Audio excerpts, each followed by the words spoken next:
Lea, ano yung paliwanag ng PNP dyan? Bakit binawi yung relieving order? Magandang tanghali sa iyo, Aga. Sa General Orders number 55 na inilabas kahapon March 3, nakasaad na nullified ang pag-aalis sa pwesto kaya Colonel Elmer Ragay noong katapusan ng Pebrero. Ito'y base sa Section 9 Rule 4 ng COMELEC Resolution number 11059 kung saan ipinagbabawal ang pagtanggal at pagpupwesto o kaya naman ay paglilipat ng mga tauhan at opisyal ng PNP sa panahon ng halalan.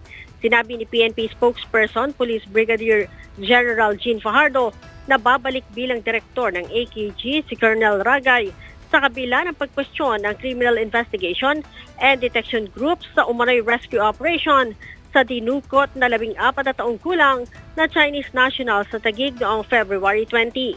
Kabilang sa mga iniimbestigahan ng PNP ay kung talagang kasama ang anti-kidnapping group sa operasyon, bakit walang naaresto sa mga suspects at ang katotohanan sa pag-recover sa bata sa bahagi ng Parañaque matapos na iwanan ito ng mga abductors at sa kung talagang nagbayad ito ng ransom. Aga?